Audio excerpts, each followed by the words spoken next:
लत एक बुरी आदत। हिंदी कहानी। लत किसी भी चीज़ की हो वो हमेशा बुरी ही होती है। एक भला आदमी जो बिल्कुल सीधा साधा हो, जो नशे के बारे में सोचता भी नहीं हो, वो भी अगर गलती संगत में रहने लगता है या नशा करने वाले लोगों के संगत में पड़ जाए तो कुछ ही दिनों में वह भी नशे का आदी हो जाता है। आदतें ख़त्म हो सकती हैं, लत नहीं। एक बार किसी भी चीज़ की बुरी लत लग जाए तो वह इंसान की जान भी ले सकती है।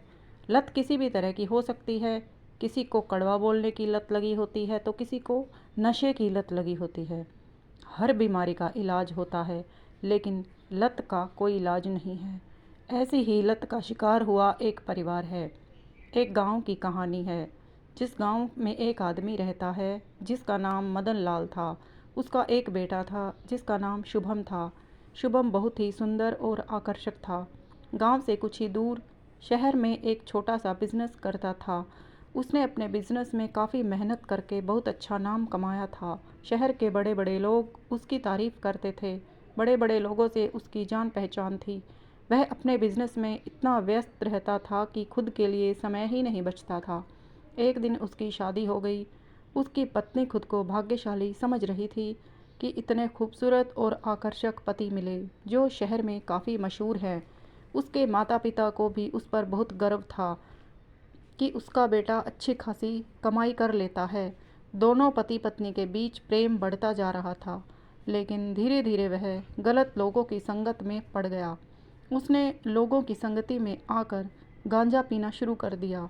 वह जो भी कमाता उसी में लगा देता था। उसका मानसिक संतुलन भी काफ़ी हद तक बिगड़ चुका था। उसके परिवार वाले उसे बहुत समझाने पर भी उसकी लत नहीं छूटी। उसने इतनी मेहनत करके जो भी इज्जत कमाई थी, धीरे धीरे सब नष्ट हो गया। अब उसे गांजा नहीं मिलता तो वह बिन पानी मछली की तरह तड़पने लगता था। उसकी पत्नी उससे शादी करने के बाद जितनी खुश थी, उससे कई ज़्यादा दुखी अब रहने लगी थी। उसका तो अब सब कुछ नष्ट हो गया था। शुभम शुभम का बिजनेस भी ख़त्म हो चुका था और आखिर गांजे की लत ने उसकी जान लेकर छोड़ी। वो हमेशा के लिए अपने परिवार और इस दुनिया को छोड़कर चला गया। फ्रेंड्स, आपने इस कहानी से क्या सीखा है हमें कमेंट करके ज़रूर बताइए। कहानी को लाइक, शेयर और चैनल को सब्सक्राइब करें। धन्यवाद।